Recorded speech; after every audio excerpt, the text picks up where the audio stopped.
আম্মু, আজকে আমার বিকাল 5টা পর্যন্ত ক্লাস, আমাকে আর ফোন টোন দিবা না। আমি প্রচন্ড ব্যস্ত, আমার ক্লাস আছে টানা, কোনো ফোন দিবা না।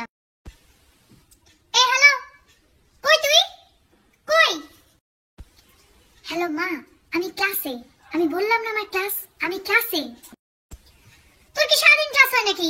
সারাদিন কিসের ক্লাস? তাড়াতাড়ি বাসায় আয়। মা, 5টা পর্যন্ত ক্লাস। কেমনে আসবো আমি, আগে বলো কেমনে সম্ভব? তো স্যারদেরকে বল, স্যার আমার বাসা দূরে, আমার তাড়াতাড়ি বাসায় যেতে হবে। এতক্ষণ কিসের ক্লাস? এতক্ষণ তো ক্লাস করার কোনো মানে হয় না। আর তুই ফিসফিস করতেছিস কেন? মা, আমি ক্লাসে এই জন্য ফিসফিস করে কথা বলতেছি। ক্লাসের মধ্যে কি চিৎকার করে কথা বলবো নাকি? না, তুই সত্যি করে বল তো, তুই কি আসলে ক্লাসে? ক্লাসে থাকলে স্যারের কথা শুনি না কেন? স্টুডেন্টরা কেন এত কথা বলতেছে? সত্যি করে বল তো, তুই আসলে কোথায় আছিস? ক্লাসে? ভার্সিটিতে কি পড়াশোনা করতে যাস নাকি গল্প করতে যাস? এত গল্প কিসের? তাড়াতাড়ি বাসায়। কিসের ক্লাস? স্যারকে বল আমার বাসা দূরে, আমি চলে যাবো বাসায়।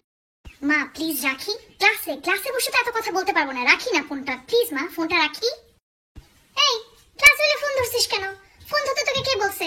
ফোন ধরবি না, ক্লাসে মনোযোগ দে। ফোন ধরতে গেছিস নাকি পড়াশোনা করতে গেছিস? ফোন না ধরলে তো তুমি ঘন ঘন ফোন দিতে থাকবা, একবারের জায়গায় 100টা ফোন দিবা। ফোন না ধরে কি উপায় আছে? সব দোষ তো আমার, তোর মা হওয়াটাই আমার ভুল। তুই আমার সবচেয়ে বড় ভুল। তোকে জন্ম দেওয়াটাই আমার ঠিক হয়নি, অজাত কোথাকার।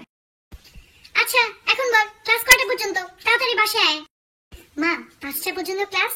ক্লাস শেষ হলে তাড়াতাড়ি চলে আসবো। স্যারকে বললেও আমাদের তাড়াতাড়ি বাইরে হতে দিবে না। এখন ফোনটা রাখি।